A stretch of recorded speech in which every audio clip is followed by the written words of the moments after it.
എല്ലാ സീസണിലും big boss ഓരോ പ്രണയ ജോഡികളെ കാണിച്ചു തരാറുണ്ട്. നമുക്കറിയാം സീസൺ 1 പേർലി ശ്രീനിഷ് ആയിരുന്നു, സീസൺ 2 അലക്സാണ്ട്രയും സുജോയും ആയിരുന്നു, സീസൺ 3 സൂര്യനും മണിക്കൂട്ടിനും കാണിച്ചിട്ടുണ്ടായിരുന്നു, സീസൺ 4 ദിൽഷ റോബിൻ ആയിരുന്നു, സീസൺ 5 സാഗർ സെറീന, അതുപോലെ സാഗർ നാദ്ര, ജുനൈ സെറീന, അങ്ങനെയുള്ള ട്രയാങ്കിളും സ്ക്വയറും ഒക്കെ ആയിരുന്നു ലവ് സ്റ്റോറികൾ.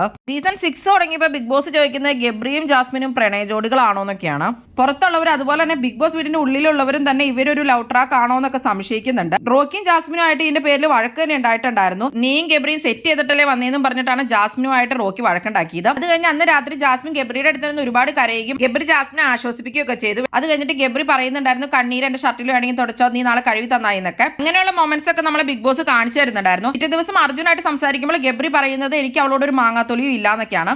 ഇന്നലെ രാത്രി ഇവർ ഒരുപാട് നേരം ഒന്നിച്ചിട്ട് സംസാരിക്കുന്നുണ്ടായിരുന്നു. കുറെ ക്യൂട്ട് മൊമെന്റ്സ് പ്ലാൻ ചെയ്ത് ക്രിയേറ്റ് ചെയ്യുന്ന പോലെയൊക്കെയാണ് കാണുമ്പോൾ ഫീൽ ചെയ്യുന്നത്. നിങ്ങൾക്ക് എങ്ങനെയാണ് അത് തോന്നിയത്?